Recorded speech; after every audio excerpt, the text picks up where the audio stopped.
Hello there, and welcome to Brain Glitter, where we ask the most joyful people we know about the least joyful moments of their lives. And we get into some other stuff too. We're talking about the kind of joy that we create when we transform life's harshest moments and challenges into opportunities where we can meet that moment with kindness.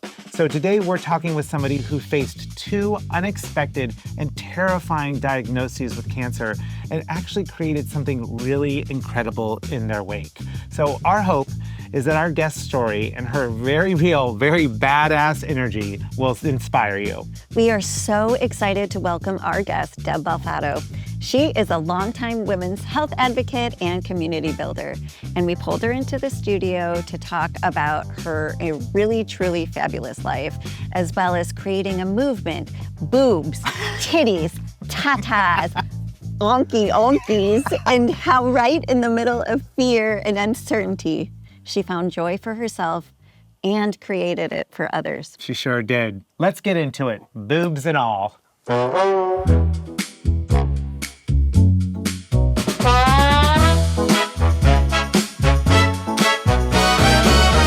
This is Brain Glitter.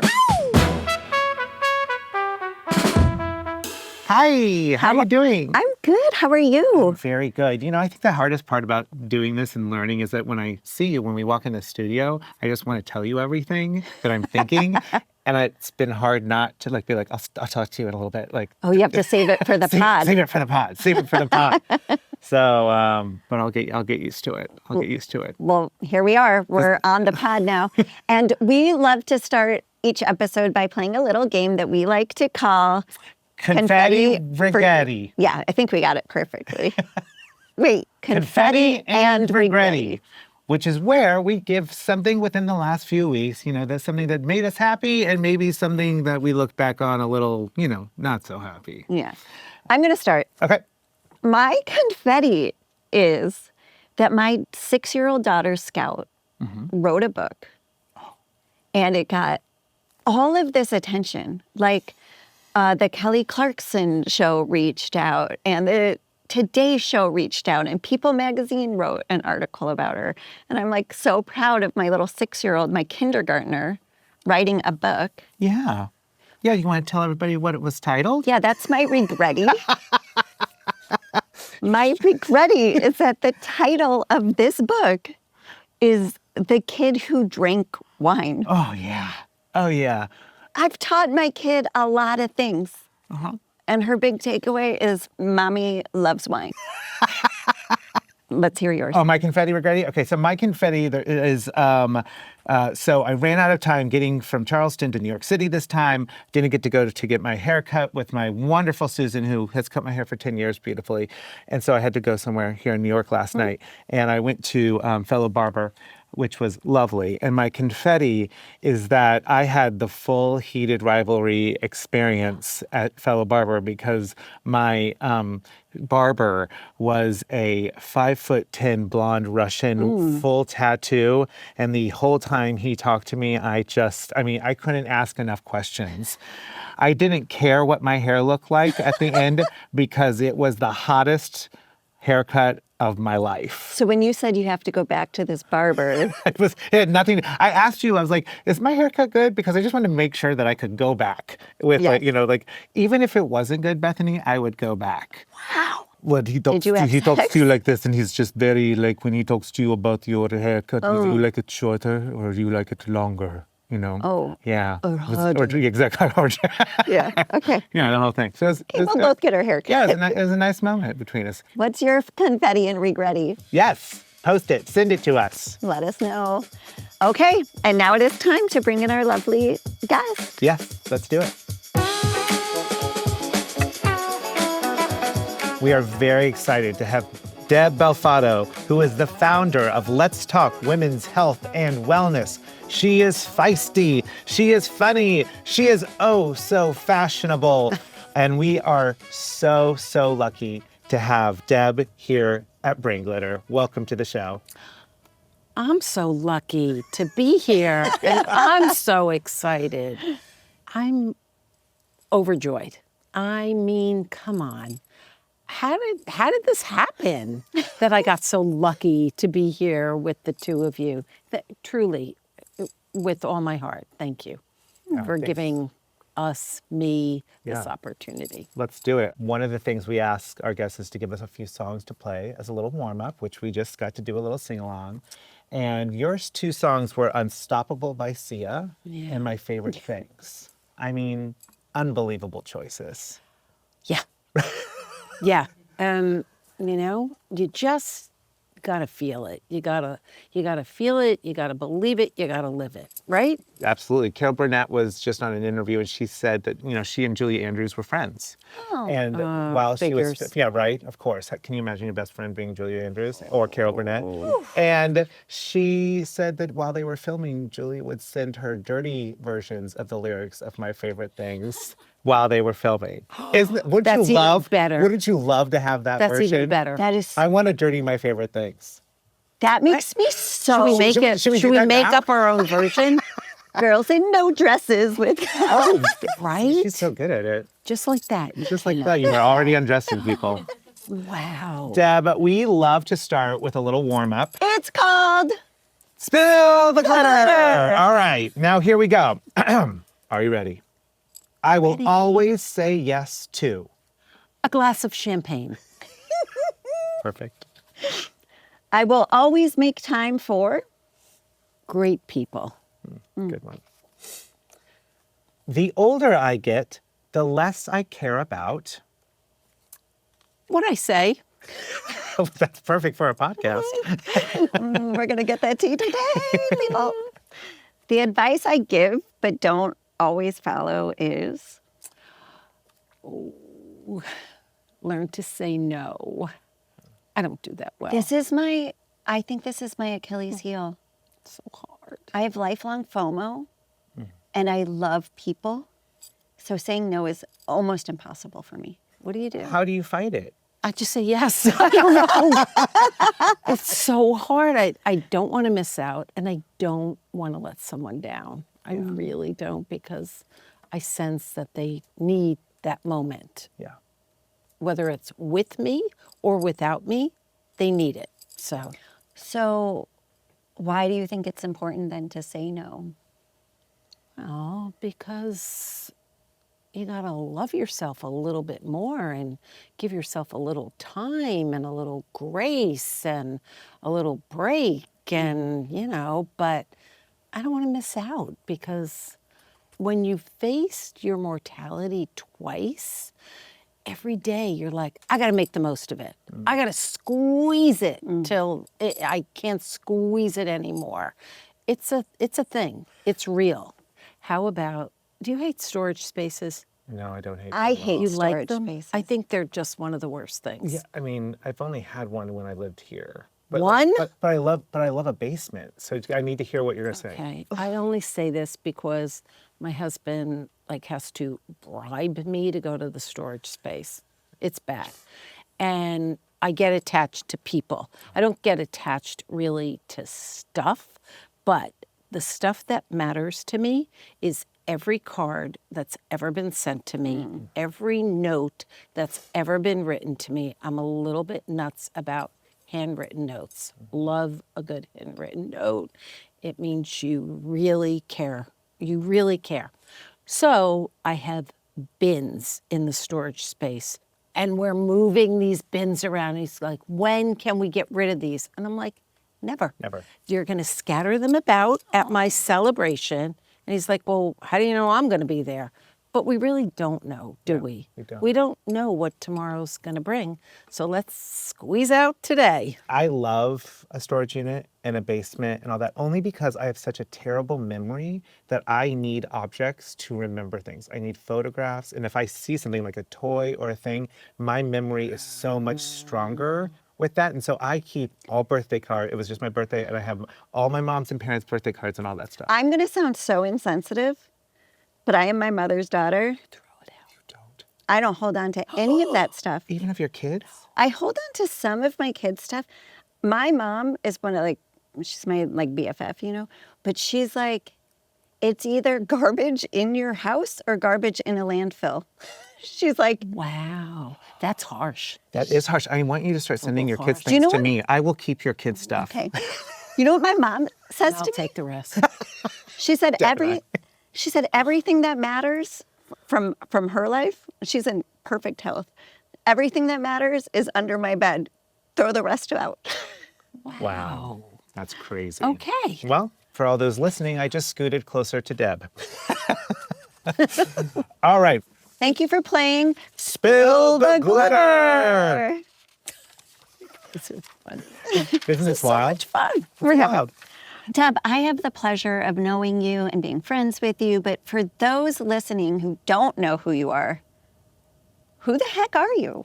Yes, I am Deb Q, love my Q, Belfatto, the founder of Let's Talk Women's Health and Wellness.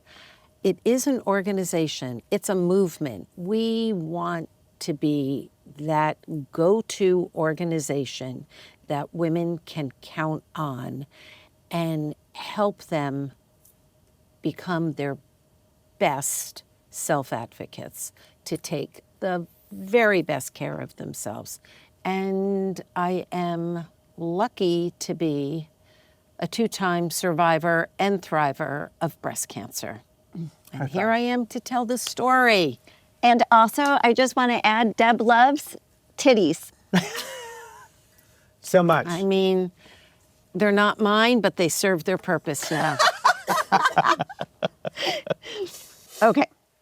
You are one of the most vibrant people I've ever met on the planet, like immediately. So tell us what makes you you. A lot of love in my life. I mean, truly, from the time I was a little girl, like loved by my family, my friends, an only child, parents of my friends who didn't have kids, probably because they had fertility issues and nobody was helping them out, right? They all loved me. I was like everybody's kid. And, you know, that served me well in a lot of spaces, but then I never wanted to disappoint. So I got married for a blip, and I knew I shouldn't, but I didn't know how not to get out of it. But this is very poignant because I'm in my early 20s. We really liked each other. We even loved each other, but it was so stupid to get married. So we do it, have the big Italian extravaganza. My parents spend like their last paycheck. Oh man, the guilt. The guilt was unbearable for me. And I'm like, I'm out of here. If I could have made the about face in the church, I would have. Anyway, and so it goes. So now, because you can't stay in something that isn't making you feel alive and blah, blah, blah. So I decide at the age of 21 to seek out a therapist. Like, who was doing that? Nobody, right? But I always liked setting trends. So I'm like, okay, I'm going to do something about this because I made a mistake and I needed to own it. And it was one of the best decisions I've ever made. You got to help yourself, as we know, before we can help anybody else. Okay, let's hold with that thought. And when we're back, Deb Belfatto and what happens when community becomes medicine.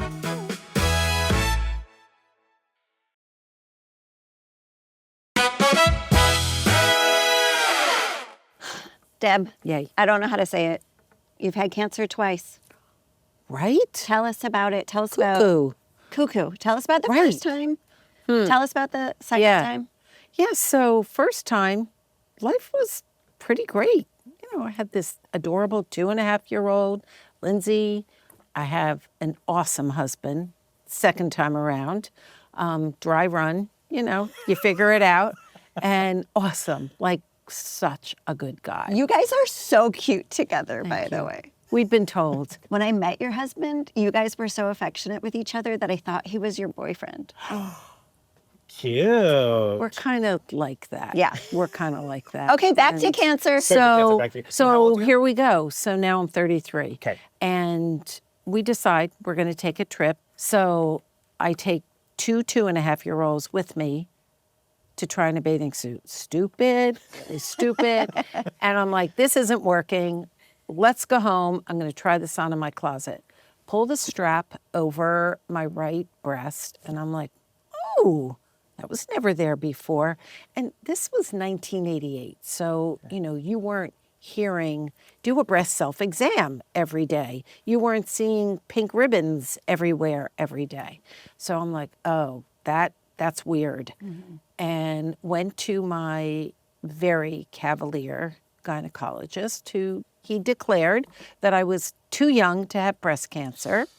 And I'm like, wrong. Like I feel things. I know things. I have such strong instincts. And I'm like, nope, wrong. What do I do now? Well, maybe get a mammo. I'm like, maybe? Okay. So it begins. And I'm like, wow, I have a 2.5-year-old and now I'm going to die. What are you kidding me? And I love my life. So what really was the determining factor of everything, I had resources. Not everybody has resources. And that struck me right out of the gate.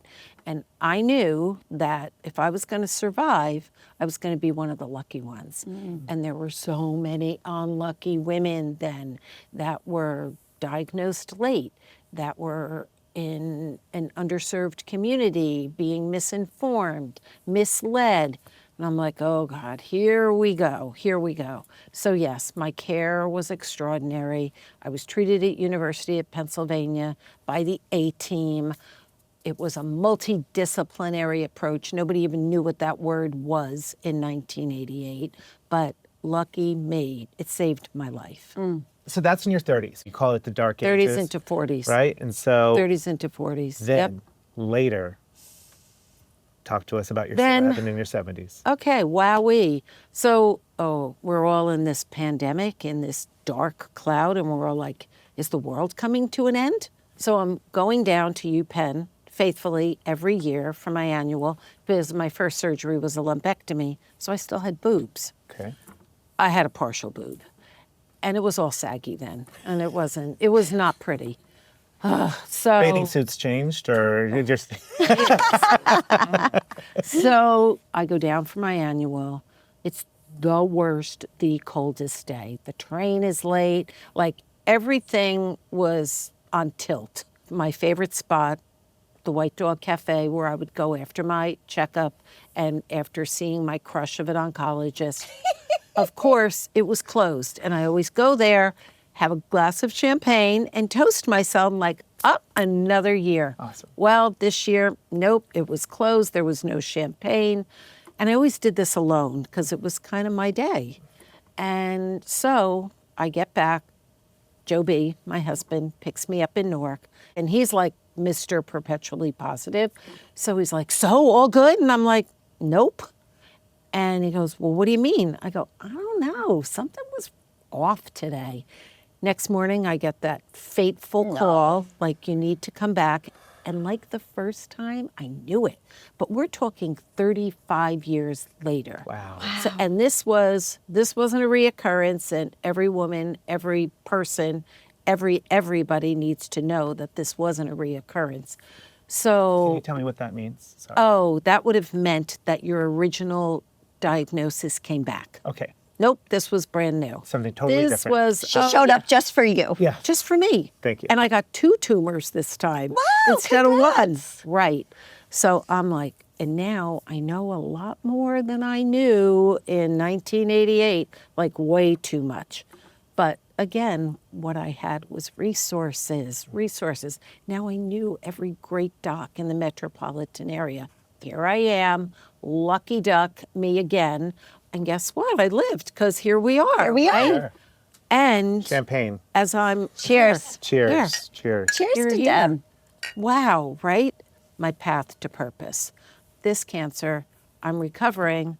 They're trying to make me sit still and recover, my daughter and my husband. And I'm like, I've got it. We need to build a symposium. They're like, oh my God, here she goes again. Is this the drugs? Could have been. I don't know. And I'm like, no. All women during this pandemic are neglecting themselves worse than they've ever neglected themselves before. I mean, we're not so good at paying attention to ourselves first, right? So I'm like, yep, I've got it. Going to build this symposium. And I'm like, no. We're going to have it at NJPAC. Just for people who don't know, NJPAC is New Jersey Performing Arts Center, where I have yet another privilege of sitting on the board of women at NJPAC. Awesome. And I'm like, yep, only place to have it because NJPAC welcomes everybody. So right away, he's like, you know how much money you're going to have to raise? And I'm like, take a pause. You know how much money we're going to raise together? Because we're a team. Yes. And he's that guy. Love that. So we had to raise $500,000 to produce this event. And luckily, I did have, because your reputation is everything, and your relationships are a part of your reputation, right? For all those young people listening, that's very important. Oh, it's so important. Relationships, so important. Relationships, Yes. network. Yes. But, you know, just respecting those relationships. Yeah. So, yeah, I literally was selling air. Like this was something I was building in my brain. It was a brain burst. And they We call were... it brain glitter here. Oh, yeah. it was a brain glitter. Better. I rephrase that. It was brain glitter. You create Let's Talk at NJPAC, and it is a smash hit. Let's talk.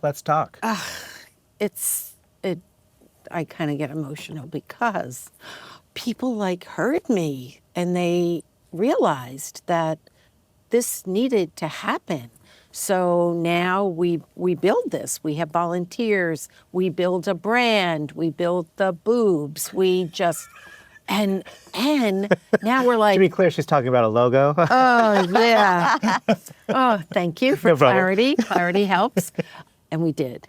And in October of 2022, we launched the first Let's Talk. And then you're like, oh, is anybody going to come to my party? Yeah. And 400 women plus showed up. And I'm like, yep, proves to be true. We all need this day. We need this me day. We need to help women feel their value, feel their worth, and just advocate for themselves. We create such a comfortable, loving, joyful environment. And, you know, there's a performance on the big stage at NJPAC. We open the day with the booming voices, real women telling real stories. Some of these stories are hard to hear, but they're the truth. Right. And, you know, it's just a real day. I'm sure it's a really tough door to walk in, right, in the morning, because you don't know what to expect, and it's obviously a very difficult situation. So how do you think they're walking in, walking out differently? Well, we build these breakout sessions to embrace you, to make you feel cared about, heard, listened to, and women are like, wow, I'm glad I showed up. Right. And I'm going to tell my friend that she missed out. Deb, we have so many things we want to hear from you, so much wisdom we want to just grab from you and share with our listeners and spread into the world, kind of like herpes, but like Kind of similar. similar. Similar. Yeah, but healthy herpes. But like healthy I herpes. think if we could have a tagline, it'd be healthy herpes. Don't you right? love alliteration? Welcome to Brain Glitter, where we spread happy herpes. No, there's so much. I feel like it's not. This isn't just about cancer. This is about you and how you navigate, and it's really. It's just not about women either, and right? it's not just about women. no. Yeah. we can learn a lot. We don't discriminate. We have so much to learn and so little time. And I just want to like fill people's ears and eyes if they're watching with like as much joy as we can smash into the next 10 minutes, okay? Are we ready? You go. Go. You have said to me and Sam that there's something so important about saying it out loud. What do you mean by that? It's the truth. When you speak your truth, it's a win-win. It's a win-win for you. It's a win-win for the person that you're having that conversation with. And it's not a confrontation. It's a conversation and communication. And that's everything. So if someone says to you, how are you doing? And you just got, locked out of your house and like stuck in the cold, what do you say? It's initially, I'm kind of pissed, but it's annoying.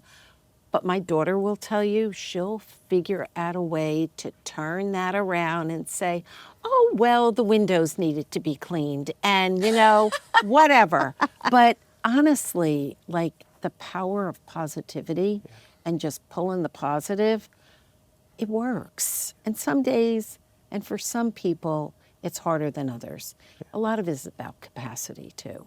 Not everybody has that capacity. So it's funny because we're surrounded, for those listening, about these jars of joy, which we put a bunch of things that bring us a lot of joy, including some things that we have brought for you specifically. But the whole reason of this idea is that my therapist and I talked about the fact that you have a jar and you fill it with marbles every day. And if you are intentional about putting more joy in your jar, it leaves less space for the other stuff. So be intentional, put some stuff that makes you happy in your day, and all the other stuff has less room.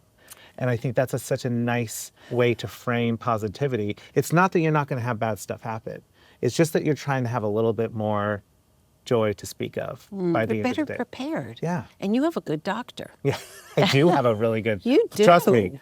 Yeah, my Yes. mom, and my husband, and everybody says the same thing. Yes, for sure. I love that. Yeah, I think so. I want to hear about the word sisterhood and sisters that you've spoken about a lot, and tell me how that word changed from when you were in your 30s the first time and in your 70s the second time. Well, I would say that it changed a lot because, look, I'm a white woman. Hello. And I was describing it to a lot of my white women friends. There's like, really? You're going to show up in communities that are predominantly Black and brown communities? And I'm like, yeah. Because we're a sisterhood. Do you get it? And it's all about earning trust and developing that say it out loud and mean it, right? And voila, it happened. And that is such an important part of the foundation of who I am and who my mother taught me to be. We're a sisterhood. We're unstoppable. We're unbreakable. We stand next to each other and we get shit done. That's right. I love my sisters too. Right? Okay, so most people, when they get hit with something scary, like cancer, their inclination is to make themselves smaller. Bad news makes a lot of people retreat. And you did the opposite. Can you tell us why? How?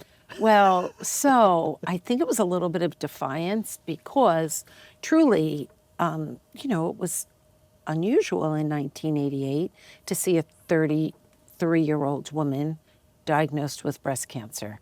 But what I will say is, I name everything, I theme everything, I message everything. So I'm like the head tippers. So these people would see me, people of all ages, and they'd look at me and they'd tip their head to the side, kind of pathetically. I knew just what they were thinking. They were thinking she's going to die, right? And I'm like, okay, we're going to defy that. And I mean, Tip that's their head right back. And really, and I'm going to show them, really, and I'm going to show them because I didn't listen to my doctor because I knew in my heart of hearts and brain of brains that I was being misinformed. I wasn't going to accept that answer.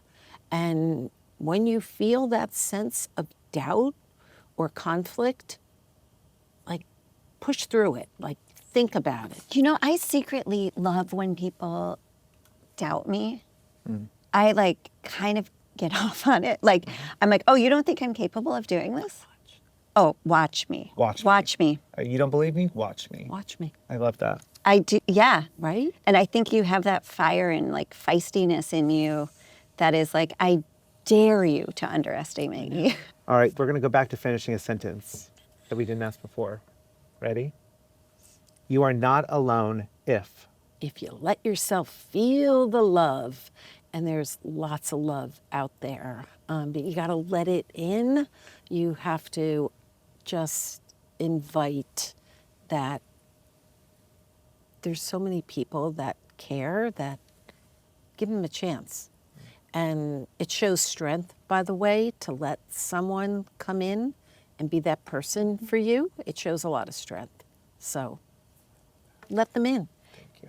And speaking of folks who might be out there not feeling the love, you talk a lot about invisible kindness in ways that people might be showing us kindness that we don't see. Can you talk about the importance of kindness? Oh, it's everything. Kindness is everything. I mean, it's taking that simple moment.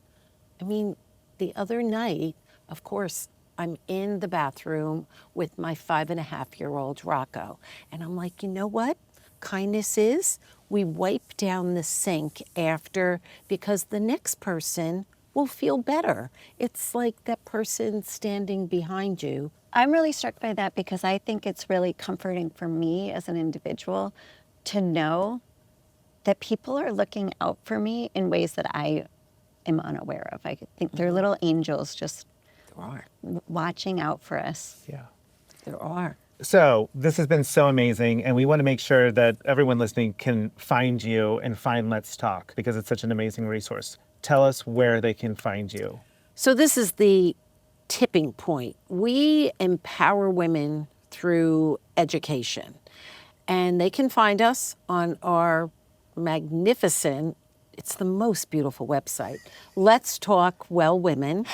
They can find us on Instagram, Let's Talk Well Women. They can find us on LinkedIn. We're everywhere.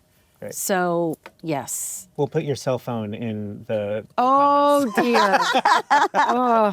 Oh. Before we let you go, is there anything you wanted to say, you want people to know just about joy or how to get through their life? So like little hot tips you might have. Oh, just find your purpose and create a ripple.